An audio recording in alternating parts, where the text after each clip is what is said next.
लेकराचे हित लेकराचे हित वाहे माऊलीची चित्त ऐकून कळवळ्याची बातमी आणि लाभाविना प्रीती कोटी भार वाहे त्याचे सर्वस्वही साहे ऐशी कळवळ्याची जाती तरी लाभाविना प्रीती तुका म्हणे माझे तुम्हा संतांवरी ओझे ऐसी कळवळ्याची जाती गरीला भाविना प्रीती पांडुरंगा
करू प्रथम नमन दुसरे चरणा संतांच्या त्यांचे कृपादाने कथेचा विस्तार बाबाजी सद्गुरु दासत का ब्रह्मानंदम परमसुखदम केवलम ज्ञानमूर्ति द्वंद्वातीतं गगन सदृश्यं तत्त्वमस्यादिलक्ष्यम् एकं नित्यं विमलमचलं सर्वाधि साक्षिभूतं भावातीतं त्रिगुणरहितं सद्गुरुं तं नमामि समचरण सरोजं सान्द्रनीलाबुधाभं जघननिहितपाणि मण्डनं मण्डनानां तरुण तुलसीमाला कंदरं कञ्जनेत्रं सदैधवलहासं विठ्ठलं चिन्तयामि अलङ्कापुरी रम्यसिंहासनस्थं पदं भोजतेजस्फुरदीपप्रदेश विधेन्द्रादिदेवे सदा स्तूयमानं समाधिस्थमूर्तिं भजे ज्ञानदेवं वसुदेवसुतं देवं कंसचाणूरमर्दनं देवकी परमानन्दं कृष्णं वन्दे जगद्गुरुं गुरुर्ब्रह्मा गुरुर्विष्णु गुरुर्देवो महेश्वर गुरु साक्षात् परब्रह्म तस्मै श्री गुरवे नमः जय जय रघुवीर समर्थ नस्याप परैसा जगी जो महात्मा विरक्ति श्रेष्ठ भक्ति स्मरे नित्य रामा तिथी माघ पौर्णिमा साधुनी वाट धरली निज धामा नमस्कार माझा सद्गुरु सावळा रामा जयांचे केली स्मरण होय सकल विद्यांचे अधिकरण तेचे बंधू श्री चरण श्री गुरूंचे ते नमस्कारुणी आता मस्तक हे पायावरी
मस्तक हे पायावरी या वारकरी संतांच्या, लेकुराचे हित वाहे माऊलीचे चित्त, ऐसी कळवळ्याची जाती करी लाभाविना प्रीती. जगद्गुरु जगद्वंद्य वैराग्याचे मुकुटमणी संत तुकोबाराय जे संप्रदायामध्ये कळसाच्या जागेवर आहेत, अशा तुकोबारायांचा 4 चरणांचा गोड असा संतपर प्रकरणातला अभंग आहे. अभंग संतपर प्रकरणातला आहे, परंतु संतांची आणि आईची जरा थोडीशी तुलनात्मक त्या ठिकाणी आपल्याला संवाद पाहायला मिळेल. तुकोबारायांचा आईची तुलना संतांबरोबर करतात तुकोबाराय, आणि एका ठिकाणी आई ही संतांपेक्षा एका बाबतीत सर्वश्रेष्ठ आहे. लेकराचे आपल्या लेकराचं हित कसं होईल ह्याचं सतत चिंतन करणारी आई, आणि ती आई लाभाशिवाय प्रेम करते, हे सगळ्यात महत्वाचं आहे. बरं, लाभाशिवाय प्रेम करते, पण सगळ्यात महत्वाचं पोटी भार वाहे त्याचे सर्वस्वही साहे. पोटामध्ये त्या बालकाचा भार तिने 9 महिने वाहिला आहे, आणि बाहेर निघाल्यानंतर त्या आईच्या जीवात जीव जोपर्यंत आहे तोपर्यंत त्या बालकाचीच ती काळजी करत असते. जगद्गुरु तुकोबाराय सांगतात, मग अशा संतांची सेवा आम्हाला करायला मिळणं, ज्या संतांवर आम्ही सगळा भार सोडला आहे, बस ते आमचं भाग्य असेल, असं ह्या अभंगाचा भावार्थ आहे. विठ्ठल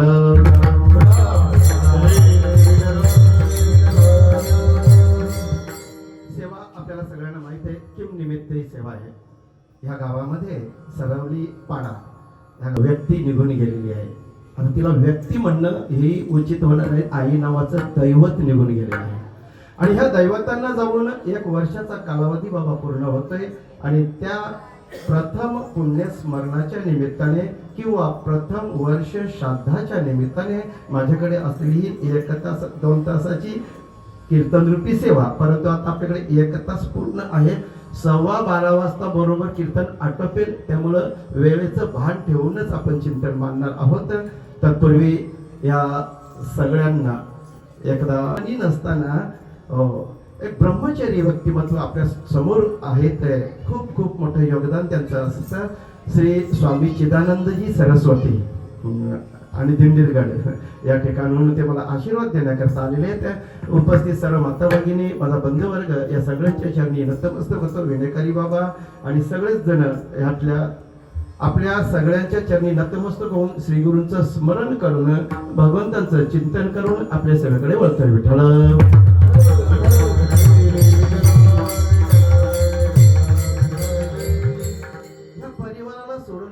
आई, आईचं नाव आहे वालुबाई शंकर शेलार.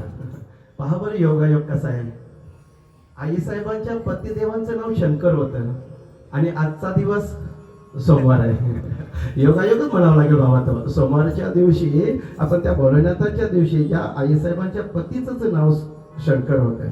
त्याची मुलं लेकरं, त्यांच्या नातवंड, सुना, जावई या सगळ्यांनी आयोजित केला कार्यक्रम, आणि सगळ्यात महत्वाचं म्हणजे या गावामध्ये माझी प्रथमतः सेवा होत आहे. विठ्ठल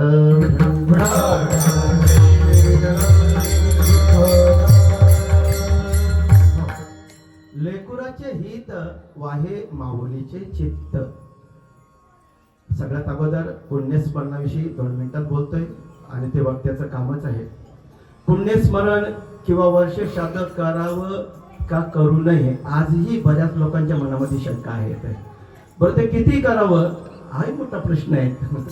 बरं, मग हे केलंच पाहिजे. जर आपण गरुड पुराणातलं प्रमाण पाहिलं तर आपल्या कुळाचारानुसार शेवटचा विधी ह्या अर्धदेही क्रियांवर प्रत्येकाच्या कुळाचारानुसार असतात या विधी. कोणी 4 दिवसात 5 दिवसात, आपल्याकडे 13वा केला जातोय. तत्पूर्वी दशक्रिया केली जाते. त्याच्या अगोदर पूजवणी, राखधुनी किंवा अस्थि संचयन हे केलं जाते.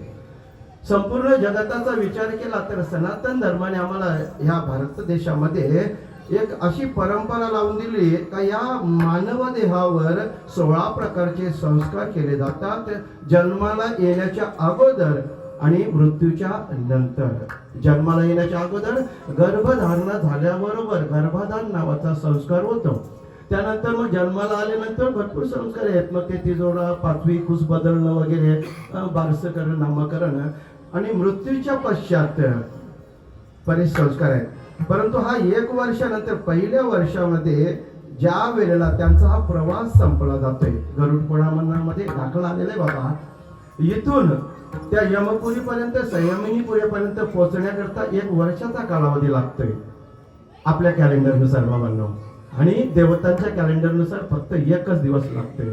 आणि मग ह्या प्रवासामध्ये अनेक अडथळे आहेत, अनेक दुःख आहेत, अनेक यातना आहेत. प्रत्येक महिन्याच्या त्या मासिक तिथीला त्यांना विश्रामाकरता थांबवलं जातं.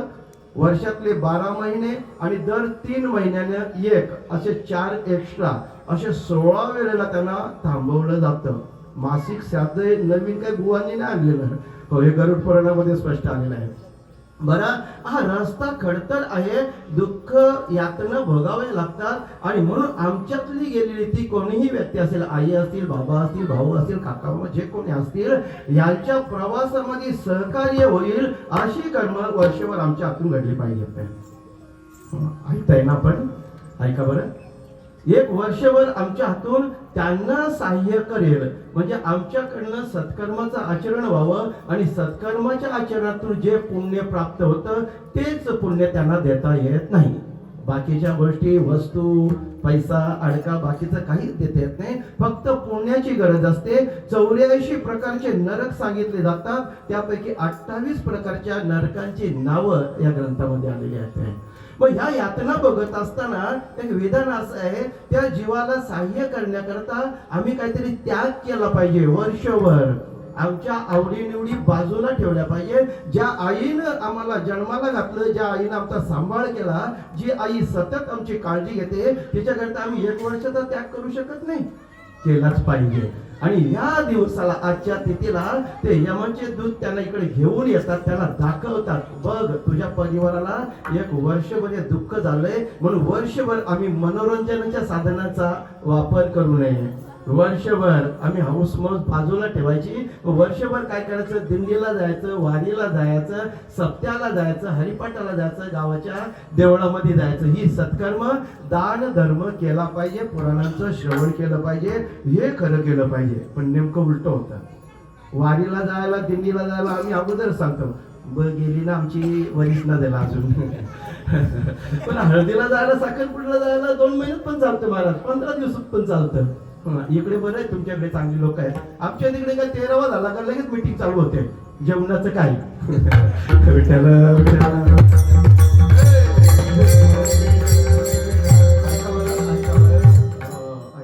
हात जोडून विनंती करते, आपल्या आईला किंवा वडिलांना खरी श्रद्धांजली तेव्हाच मिळेल ज्यावेळेला वर्षभर आम्ही या सगळ्यापासून दूर राहू. पूर्वीच्या काळामध्ये बाबा पालत होते नाही सगळे, इथे सगळे चेहरे बऱ्यापैकी मला ओळखीचे वाटतात. कारण त्र्यंबकच्या दिंडीला आपण जवळजवळ काही ठिकाणी भेटतो, तेच नाही का माळी बाबा. आणि तिकडे घाटनदेवीमध्ये एका साईडला बाळाराम बाबांचं प्रवचन आणि एका साईडला बबन बुवाचं प्रवचन.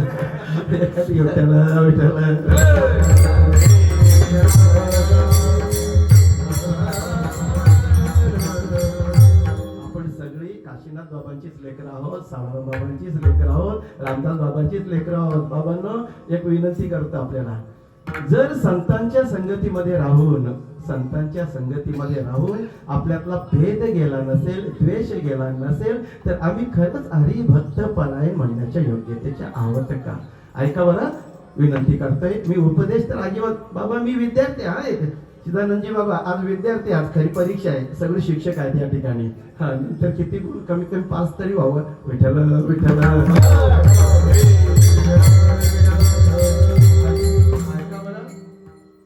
भगवंताच्या संगतीमध्ये आणि संतांच्या संगतीमध्ये राहिल्यानंतर ज्ञानदेवा ध्यानी संगती सज्जनी, पुढचं हरी दिसे, त्याचा अर्थ तर माहित पडले ना बाबा आपल्याला. आम्ही ज्या संतांच्या संगतीमध्ये राहतोय त्या संतांच्या संगतीमध्ये आमच्यातले दोष निघून जातात. ज्या हरीच्या नावाने आम्ही माळकरी झालो, हरिभक्त परायण म्हणे झालेत ना, मग तो हरी आम्हाला 3 ठिकाणी दिसला पाहिजे बाबा. हरिपाठाचं विवरण कळलं पाहिजे, क्षमा मागतो बाबा. नुसतं आपण गाऊन पावली नाचून वगैरे करतोय, अर्थ कळत नाही तोपर्यंत आपला भाव जागृत होणार नाही. मग संतांच्या संगतीमध्ये राहिलो. एवढे मोठे बाबा आमचे सावळाराम बाबा, ज्यांनी या आगरी समाजाला वाघाला हो, वाघाला शेळीसारखं बनवलं नाही का. आता तो आक्रमण करायचा, आता तो हात जोडायला लागला. हो, आणि मग इकडे या भागामध्ये रामदास बाबांचं कार्य, वाशिरेवाले आपले ते आपले काल्हेरवाले आपले जे काशीनाथ बाबा आहेत, ही परंपरा चालूच आहेत. ऐका बरं, विनंती करते आपल्याला. मग तो हरी कुठे कुठे दिसला पाहिजे? 3 ठिकाणी. हरी दिसे जनी. जनी म्हणजे जनाबाई ना, माफ करा, बऱ्याचशा लोकांना कधी तो पण अपभ्रंश होऊ शकेल. जनी म्हणजे जनांमध्ये दिसला पाहिजे ना. अजून त्याला प्रमाण येतं. विष्णुमय जग वैष्णवांचा धर्म, भेदाभेद भ्रम अमंगळ. हरिपाठामध्ये, रोजच्या हरिपाठामध्ये 2 वेळा आम्ही हरिपाठ करतो ना, मग तो जनांमध्ये दिसला पाहिजे, लोकांमध्ये दिसला पाहिजे. आपल्या संतांना दिसत होत्या, आपल्या समाजातील सगळ्या संतांना. आणि म्हणून ते कोणी खाणार असो, पिणार कसं असो, त्याच्या खांद्यावर हात ठेवायचे, त्याला कुरवाळायचे, त्याला जवळ घ्यायचे. बाबा रे, हळूहळू सांगायचे, असं नको वागू, असं नको करू. आणि असा परिणाम झाला मला, हा एका रात्रीतला परिणाम नाही. बरं ठीक आहे, तो जनी दिसला पाहिजे, जनामध्ये दिसला पाहिजे. आणि तो नंतर कधी दिसला पाहिजे? वनामध्ये आम्ही ज्या वेळेला जातो ना, त्यावेळेला जातो तो दिसला पाहिजे. वृक्षवल्ली आंबा सोयरे सज्जन. आम्ही नर्मदा मायाच्या परिक्रमेमध्ये बाबा जातो. बरेचशा लोकांना वाटतं नर्मदा पुत्र म्हणतात तुम्हाला, 5 वेळा तुम्ही पायी नर्मदा परिक्रमा केली. आम्ही नाही केली. ज्याला माहित आहे ना ते बरोबर दिलं. चाले हे शरीर कोणाची सत्य, त्यांच्या सत्तेने चालते करणारे आम्ही आहोत. आपल्या सगळ्यांच्या आशीर्वादाच्या जोरावर या परिक्रमा होत असतात. आणि त्या ठिकाणी आपल्याला प्रत्येक झाडाझुडपामध्ये, त्या वाहणाऱ्या पाणीमध्ये, दगडामध्ये, पशु पक्ष्यामध्ये दिसला पाहिजे. जनिवाणी अवघा देव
त्या जनवनामध्ये आम्हाला अवघा देव आहे आणि तो दिसला पाहिजे. मग त्या ठिकाणी जात असताना आपल्याला प्रत्येक ठिकाणी तो दिसला पाहिजे.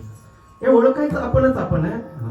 ऐका बरं, नर्मदा माईच्या परिक्रमेमध्ये जसं आपलं पांडुरंग अष्टक आहे ना, बऱ्याच भगवंताचे अष्टक असतात, त्याप्रमाणे नर्मदा अष्टक सुद्धा आहे. ऐका बरं, 1-2 मिनिटात सांगतोय. ती ही माता आहे ना, म्हणून मातेच्या संदर्भामध्ये आहे. तिला नर्मदा मैया असं म्हणतात. भगवान शिवजींच्या शरीरातून तपस्याला बसलेल्या असताना घामाच्या 2 धारा निघाल्या आणि त्या धारातून नर्मदा मैयाचा जन्म झालाय. या नर्मदा मैयाला 3 वरदान विशेष करून आहेत. एक तर ती ब्रह्मचारिणी आहे, त्यामुळं तिच्या तीरावर असलेल्यामध्ये प्रत्येकामध्ये ब्रह्मचर्याचा भाव उत्पन्न होतो. नर्मदा आईच्या नावामध्येच नरमदा, नराचा मद घालवणार, अहंकार घालवणारी ती मैया आहे. तिला असं वरदान आहे का कितीही दुष्काळ असेल कुठेही, पण मैयाचं जल कधीच आटत नाही. दुसरं वरदान असं आहे का मैयाच्या त्या प्रवाहामधला कुठलाही दगड उचलावा आणि तो शिवलिंग, त्याच्याकरता ती शाळुंका लागतच नाही. बरं, त्याची प्राणप्रतिष्ठापना बाबा करावीच लागत नाही. कुठेही आपल्या देवालयात आणून ठेवावा तो शिवलिंग. हर कंकर शंकर होत आहे नर्मदा मैयाच्या परिक्रमेमध्ये. म्हणजे प्रत्येक दगड हा शिवस्वरूपात आणि योगायोगाण्याचं सोमवार आहे. बरं, तिसरं वरदान असं आहे, आता ती नदी, ती मैया, ती गंगा वाहते सगळ्यांच्या विपरीत. दक्षिण उत्तर वाहणाऱ्या नद्या आहेत, परंतु ती मैया फक्त पूर्व आणि पश्चिम वाहते. त्यामुळं भारतातल्या सगळ्या नद्या त्या मैयाला कुठेतरी भेटायला आल्या पाहिजेत. संगम अनेक ठिकाणी आपल्याला संगमाची ठिकाणं त्या ठिकाणी भेटतात. नर्मदा मैयाच्या परिक्रमेमध्ये जेवढे संगम भेटतात तेवढे इतरत्र कुठे भेटत नाहीत. ते ऐका बरं.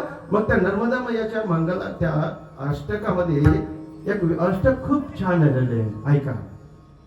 त्वदम्बुलीन दीनमीन दिव्य संप्रदायकं कलोमलोध भारहारी सर्वतीर्थनायकं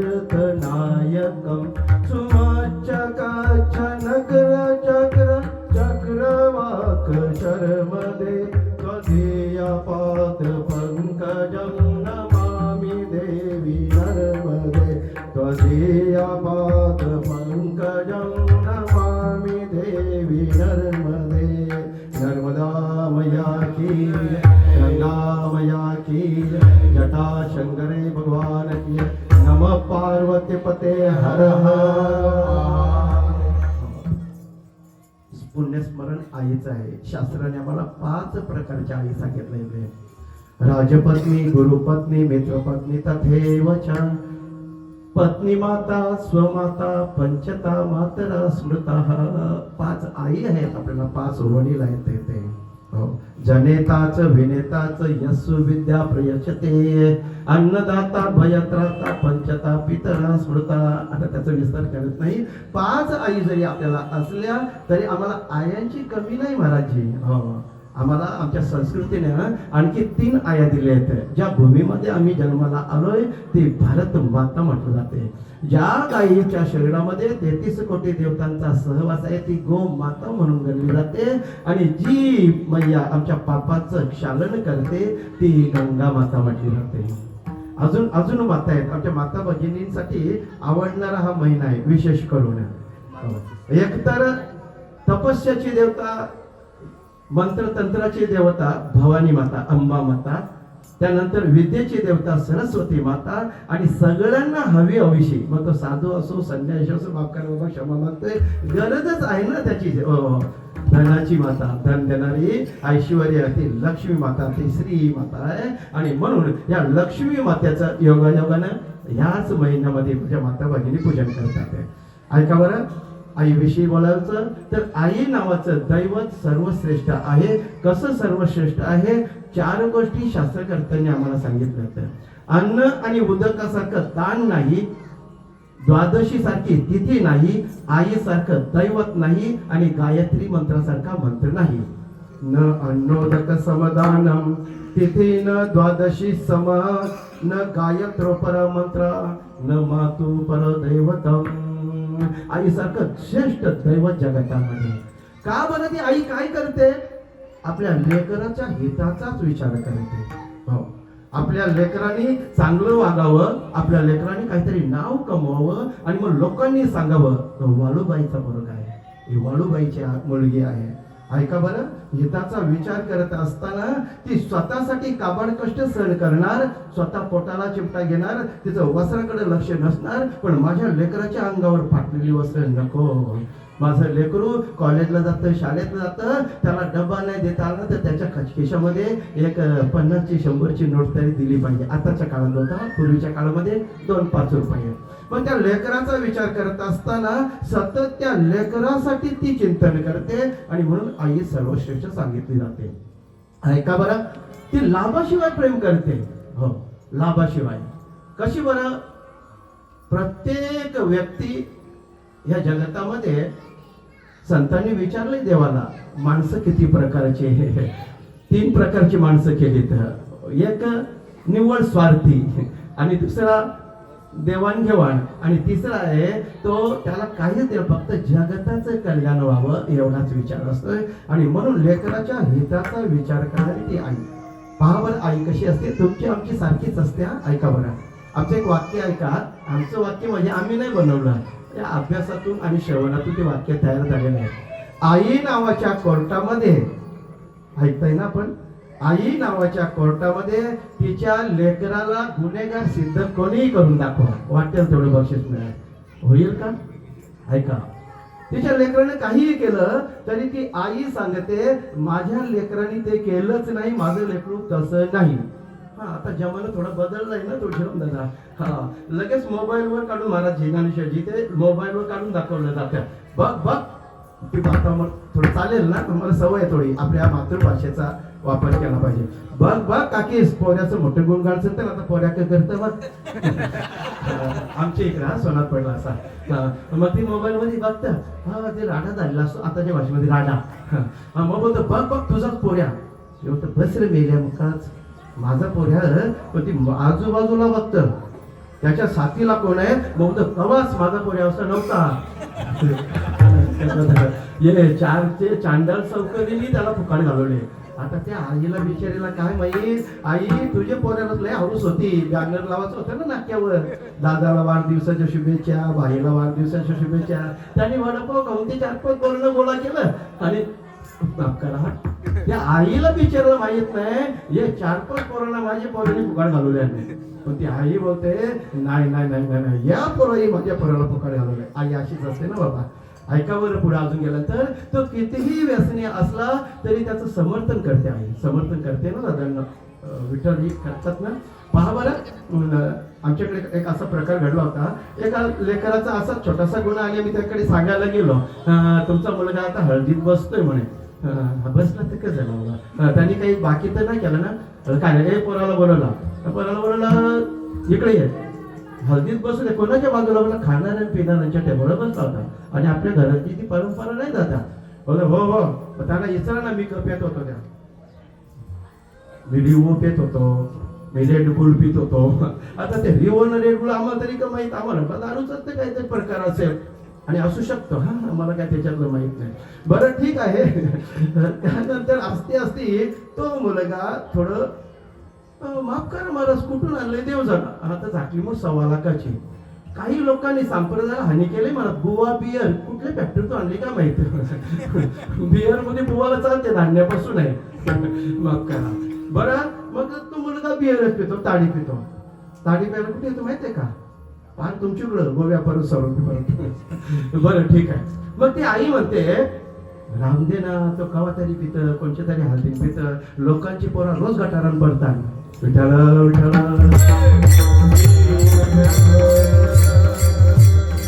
कळलं असेल ना. हे फक्त आईच करू शकते, आईच करू शकते. आपल्या लेकराविषयी कोणीही तिला बोलायला अजिबात खपत नाही. पण हा अभंग तर संतपद आहे महाराजची. संतांनी अशा प्रकारे कुठल्याही व्यसनाचं समर्थन नाही केलं महाराज. संत हे थोडेसे वेगळे असतात कारण त्यांच्यामध्ये असणारा कळवळा वेगळ्या प्रकारचा असतो. बोलते हे जन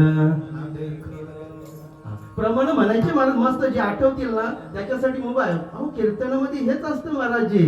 कीर्तन चांग ओयत अंग हरिरूप विनोदासाठी वेगळी जागा आहे महाराज. अनावधानाने एखादा आला प्रसंग तो वेगळा, पण मनोरंजनाचा येथे आपल्याला भगवंताची बरोबर चित्त साधता आलं पाहिजे. हा कीर्तनाचा मुख्य भाग असला पाहिजे. असो बरं. मग संत मात्र त्याच्या व्यसनाचं समर्थन नाही करणार. त्यांना माहित आहे तो व्यसनाधीन झाला तर पुन्हा 84 लक्ष योनीमध्ये त्याला यावं लागेल. आणि हा फेरा चुकवण्याकरता दिलेला मानव देह भागवतामध्ये चिंतन फार छान आलंय. दुर्लभम मानुषो देहो देहिनाम क्षण भंगुरा तत्रापि दुर्लभ मान्य वैकुंठ प्रिय दर्शना. अहो दुर्लभ मानव देह शत गणिले ते हाते नरा देह दुर्लभ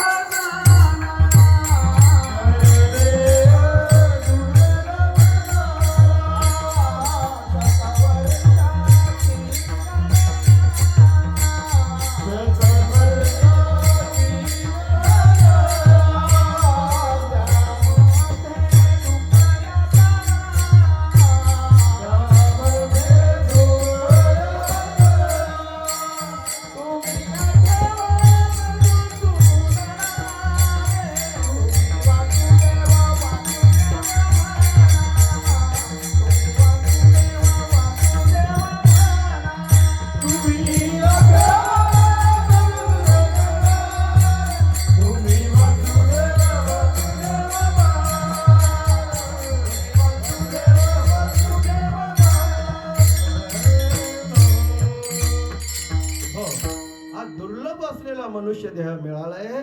जरी 100 वर्षाचा असलं तरी आयुष्यभर दुःख यातना भोगावे लागतात बाबांनो. आणि म्हणून त्या भगवंताचं स्मरण करा. संत हेच सांगतील, व्यसनाधीन होऊ नका.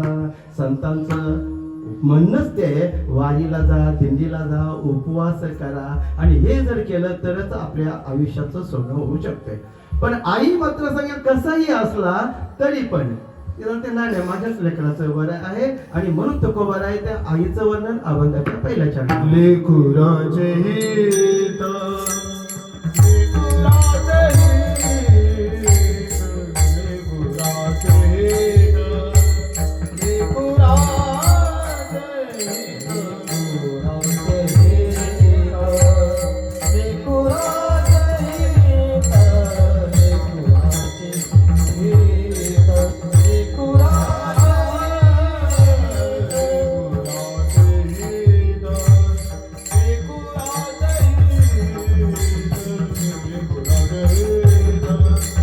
लेकुराचे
कळवळा तिच्या अंतःकरणामध्ये लेकराविषयी असतोय.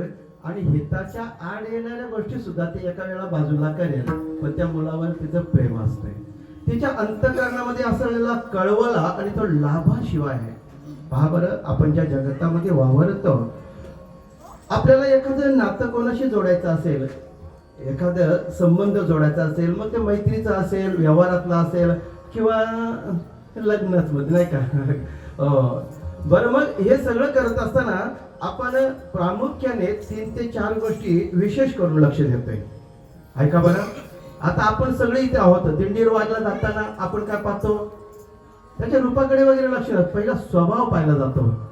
अमुक एक माणूस, त्याचा स्वभाव कसा, तो कसा वावरताना कसं सगळ्यांशी वागतो, आणि त्याचा एखाद्याचा स्वभाव महाराज आपल्याला आवडला ना का आपण त्याच्या जवळ जातो, त्याच्याबरोबर दोस्ती मैत्री पक्की करतो. वा, छान. बरं, व्यवहारामध्ये त्याच्याकडे असलेलं ऐश्वर किंवा पद पाहिलं जाते.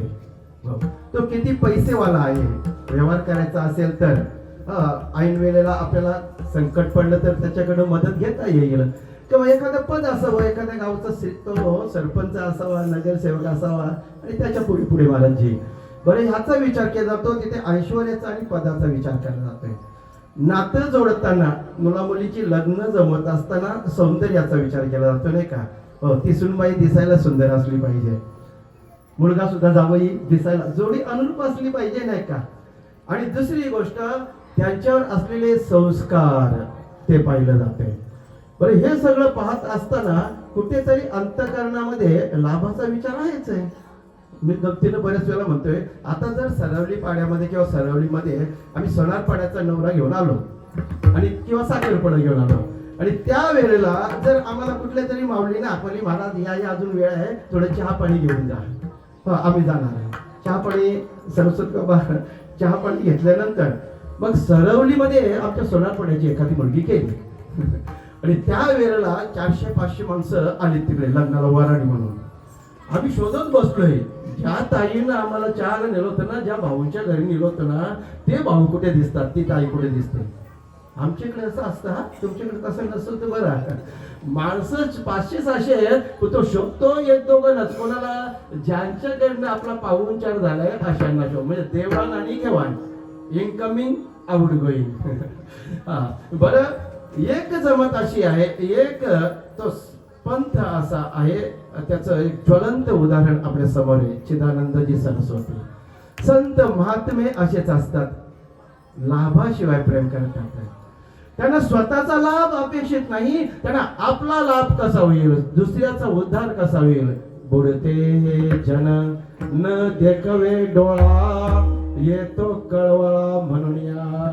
त्यांच्या अंतःकरणामध्ये येणारा कळवळा हा वेगळ्या स्वरूपाचा आहे. आईच्या अंतःकरणामध्ये येणारा कळवळा हा वेगळ्या स्वरूपाचा. येतो हिताचा कळवळा,